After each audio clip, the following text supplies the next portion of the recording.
My name is Remy Foster, and the day my aunt laughed at my scar, the whole table joined her.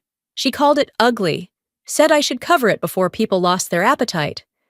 I didn't say a word. I just stared at the smoke rising from the grill, trying not to shake. But then her husband, Colonel Briggs, looked at me. His face froze. He pushed back his chair, stood up, and raised his hand in a perfect military salute. The laughter stopped, and in that breathless silence, every wound I'd hidden for years came roaring back, because the man she married was saluting the scar she had just mocked. I went back to Oregon for my grandfather's birthday, telling myself it was just a dinner, nothing more. I'd missed enough family gatherings over the years, and I wanted peace, not another round of explanations about my life. The yard was packed with cousins and chatter, the smell of grilled meat and laughter thick in the air. I kept my sleeves rolled up that afternoon. Maybe I wanted to see if time had softened them. It hadn't. Aunt Marlene spotted me first, her lipstick the color of polished wine, and her tone sweet as venom. She leaned toward the table, smiling at the others. "People are trying to eat," she said, nodding toward my arm. "Maybe cover that thing up before dessert." The word thing hit harder than I expected. Laughter rippled down the table, polite, nervous, but still laughter. I felt my face burn. For a second, I almost apologized for existing. Then the chair beside her scraped back. Colonel Briggs, her husband, rose slowly. The light shifted when he stepped forward, his eyes fixed on my arm. "That scar. Kandahar, right? You saved Sergeant Reeve." His voice wasn't loud, but it sliced through the noise. He straightened his spine and saluted me across the table. The laughter died instantly. Even the wind seemed to stop moving. Marlene's wine glass trembled, a thin ring of red spilling onto her perfect white dress. No one spoke. I sat frozen, fork still in hand. The sound of that single salute echoing in my chest. In that moment, the air around me changed. Respect had entered the room, but it came wrapped in isolation. When I finally stood to leave, every step felt heavier, as if I were walking out of one battlefield and straight into another. The morning after the barbecue, I drove back to the old house that used to belong to my father. The porch creaked the same way it had when I was a kid, but everything else looked smaller, like the place had shrunk around its own silence. Aunt Marlene followed me in, still talking, still trying to turn every word into a reminder of how much I owed her.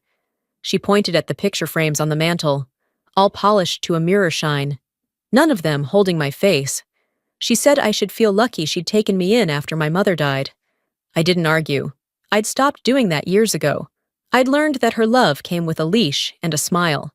When she left the room, I started packing what little was left of my father's things: books, an old watch, a box of envelopes yellowed at the edges. One of them had my name written in his handwriting. The seal was unbroken. My hands shook as I opened it. Inside was a letter dated the week I left for basic training. His words were short, steady, and unlike anything I'd ever been told in that house. "You were born to serve, not to please." The breath caught in my chest. All those years of thinking he disapproved of me, all the guilt I carried for leaving. It had never been his voice. It had been hers. Marlene must have hidden the letter, thinking she was saving me from disappointment. Instead, she had stolen the only truth that could have set me free. Standing there in that spotless, suffocating room, I realized her love had never been about care. It had been about control. And for the first time, I wondered what else she'd kept from me. Sometimes, when I close my eyes, I still smell the smoke. Kandahar never leaves you. It waits behind every quiet moment, ready to return. The day the blast hit, I was kneeling beside a truck, hands slick with blood and dust. I remember the sound before the fire, the sharp metallic snap that meant everything was about to end. The explosion threw me backward, but I crawled toward the shouting. There were too many bodies. Too little time. I had to choose. Sergeant Reeve was pinned under a collapsed door, eyes wide but calm. I worked until my gloves tore, until the world narrowed to the rhythm of his breathing and the pounding in my ears. He bled out before the medevac arrived, just before the line on the monitor went flat. He whispered, "Tell my commander I wasn't afraid." Those words became the echo that lived inside my skull for years. Back home, I wore long sleeves no matter the season. People said I was modest. The truth was, I couldn't bear to see the proof of that day burned into my skin. Every interview request, every award nomination, I turned them down. I didn't deserve praise for surviving when he hadn't. It wasn't until years later, at that barbecue, that I learned who his commander had been. Colonel Henry Briggs, the same man who stood and saluted me while everyone else laughed. The same man whose eyes carried the weight of a memory only soldiers could understand. That night, I went to the mirror and rolled up my sleeve. The scar caught the light, raw and uneven. For the first time, I didn't see a flaw. I saw a record of every heartbeat that kept going when it shouldn't have. The mark of a man's final words and a medic's promise to never forget. The gossip started before I even got back to my car that day. By the next morning, I'd already been turned into the headline of every family phone call, Remy and her desperate need for attention. Aunt Marlene was relentless. She called me that afternoon, her voice sharp and cold beneath its practiced charm. "You embarrassed me. Remy, my husband made a spectacle out of you." I almost laughed at the irony, but instead I hung up and sat staring at the scar on my arm. For years, it had been a secret between me and the silence. Now, it had become dinner table entertainment. 2 days later, my phone buzzed again. This time, it wasn't Marlene. Colonel Briggs asked if we could meet for coffee near the base. I hesitated, part of me afraid of what he might say, part of me oddly drawn to the steady calm in his voice. When I walked into the cafe, he was already there, uniform pressed, hands folded neatly over a small velvet box. He pushed it toward me, and inside lay a metal pin glinting under the dim light. 11th MEU. The same insignia worn by Sergeant Reeve. My throat tightened. He told me he'd read the after-action report from Kandahar. He knew my name, my unit, every decision I made that night. Then his voice grew softer, almost like confession. "Reeve was my son," he said, fostered when he was 12. I never told Marlene. Some memories aren't built for dinner conversations. The coffee between us went cold, black, and bitter. When I couldn't find words, he added, "You gave my son peace. You earned that scar more than any medal." The sentence hung between us, quiet and heavy. Earned. It was the first time anyone had ever tied that word to my scar. When I left the cafe, the sky over San Antonio was pale and restless. I walked with the pin in my hand, feeling its weight press into my skin. Respect, I realized, didn't come from rank or family. It came from being seen by someone who understood the cost. Still, I knew the calm wouldn't last. Marlene never lost a battle without planning her next attack. I tried to focus on my work, teaching new medics about field triage, but peace didn't last a week. An email from a producer landed in my inbox, the subject line screaming, "The woman who hides her war scar." Attached was a photo of me in uniform, one only Marlene could have had. She had sent it to the local network, pitching my story as a family redemption piece. Her version, of course, made me the reckless niece who shamed her relatives and ran from her past. Not long after, my commanding officer called me in. He said the words I'd been dreading. "Public Relations wants a full report on Kandahar. They're worried about optics." I nodded, numb, hearing the subtext.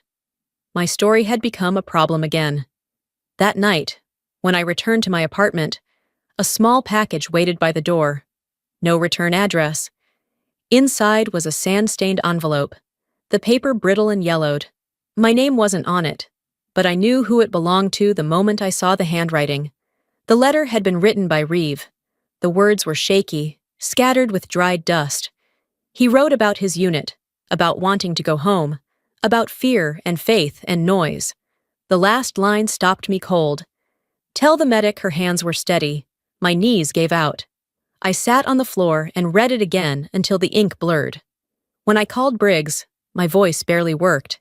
He was quiet for a long time before he said, "I kept that letter. It came through the veteran network after the war. I couldn't open it. Not until now." I could hear him exhale, the weight of 15 years in that sound. I stayed up the rest of the night, staring at the letter spread across the kitchen table. The grains of sand clung to my fingertips, rough and real, like proof the past couldn't be polished away. The world could twist headlines, spin pity into scandal.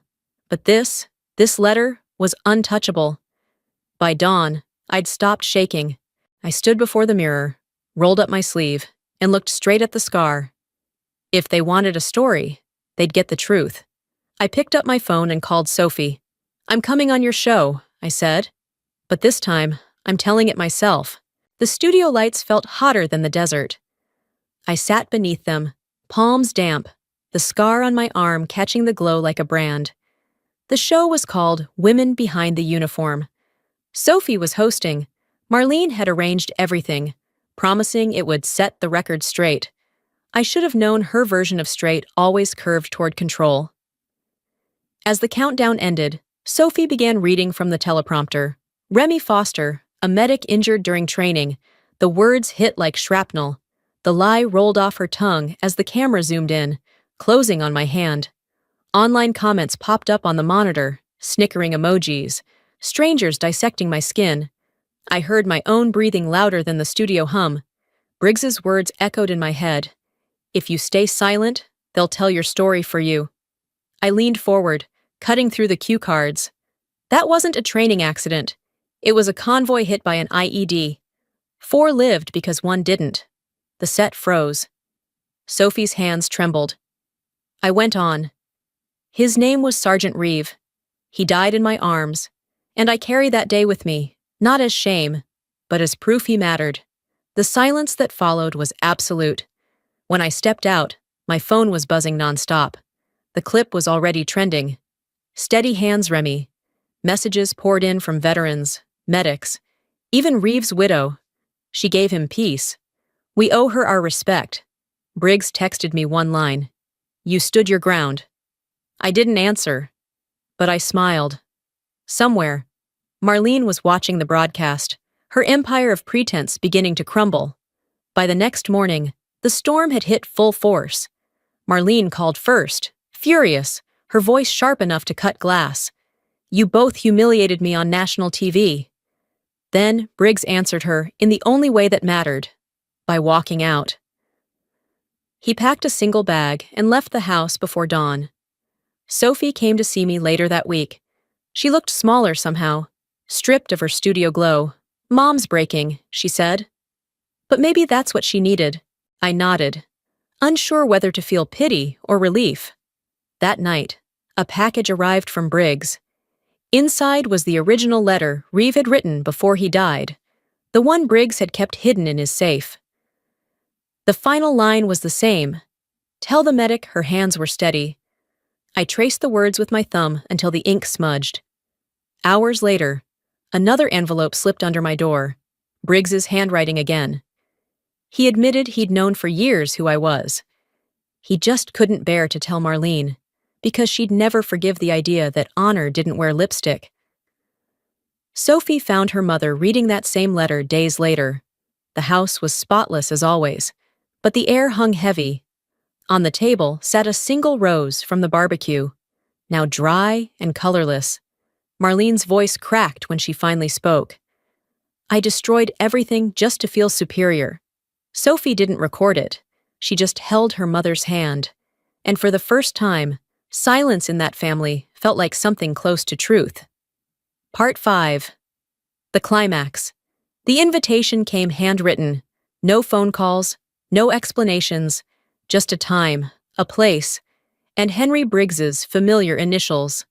I knew before walking in that this dinner wasn't about celebration. It was about reckoning. The table was small, the light dim, and the air too quiet to feel safe. Marlene arrived first, armored in pearls and pride, her posture straight, but her hands trembling. Sophie followed, restless, trying to fill the silence with polite words that went nowhere. Briggs set a single envelope in the center of the table. Read it, he said softly, out loud. Sophie opened it and began reading Reeves' letter, her voice unsteady. Tell my commander I wasn't afraid, and tell the medic her hands were steady. The words cut through the stillness like prayer. Marlene looked down, eyes glistening, her confidence collapsing one breath at a time. Briggs confessed he had known all along, that he'd read the report, recognized the name, and stayed silent to protect his wife from the truth she couldn't live with. Marlene's tears finally came. I thought protecting you meant keeping you small, she whispered. I met her eyes. You can't protect someone by erasing them. Sophie lifted her phone to record, but Briggs stopped her gently. Some truths don't need broadcasting. They just need to be said once. No one apologized. No one had to. In that fragile quiet, every wall that had separated us began to crumble. And for the first time, no one looked away from me. The hall in Salem shimmered under warm lights, flags lining the stage like sentinels. Cameras crowded the aisles, reporters whispering about the woman with the scar. I could hear the buzz of their anticipation. They wanted a tearful confession, something made for prime time. But this wasn't a performance. This was the only story I had left to tell on my own terms. I spotted Marlene sitting in the back row, her posture rigid, eyes lowered. Colonel Briggs sat near the front, his uniform crisp, his hands trembling slightly on his cane. The moment my name was called, the microphone cracked, then died. The silence that followed could have swallowed me whole. I set my notes aside and spoke without them. Scars aren't flaws, I said. They're records of courage. Applause rose before I could continue, rolling through the hall like a wave. I told them about Reeve, how he'd died in my arms, how his last words stayed carved into me. Tell my commander I wasn't afraid. And when I looked up, Henry Briggs was already on his feet, saluting. One by one, the room followed him, hundreds of people standing together in quiet respect. After the ceremony, Marlene approached. Her hand shook as she touched my arm. You carried it alone long enough, she said. Let us carry it now. For the first time, she spoke in plural, we. Henry's eyes glistened when I turned to him. You made him proud, and me too. He whispered, and in that moment, the scar no longer belonged to shame, it belonged to peace. A year later, the sky over Portland looked like brushed steel, bright, but quiet. The cemetery was lined with flags and folding chairs, the kind of solemn symmetry Henry Briggs would have appreciated. He had died in his sleep 3 weeks earlier, his heart finally giving in. The funeral was full of uniforms and salutes, the low hum of a bugle carrying over the grass. I stood at the front, the medal he once gave me pinned above my heart, my hands steady. Marlene arrived late, her face drawn but composed. She walked up to me after the ceremony, something small clutched in her hand. When she opened her palm, the sunlight caught the silver edge of the 11th MEU insignia. He said you carried both of them, she whispered. She pressed the badge into my hand and walked away before I could speak. For the first time, she didn't fill the silence. She respected it. When they asked me to give the eulogy, I didn't read from notes. I looked at the sea of faces and said, respect doesn't always start in the family, but sometimes it ends there. When they finally learned to see you, no one moved at first. Then one soldier stood and saluted, and another followed, and then the entire crowd rose to their feet. It was the same gesture that once shattered a barbecue table. But now it wasn't shock. It was unity. After the service, Sophie walked beside me, camera hanging at her side. She'd become an independent journalist, quieter, sharper. Later that night, she sent me a short clip. Me walking away from the grave, wind tugging at my sleeve, the caption reading, "The scar that changed how we see courage." Back home. I opened the window. The evening light poured in, soft and gold. For the first time in years, I didn't cover my arm. I let the sun touch the scar, felt its warmth instead of its sting. For years, I hid it so no one would ask.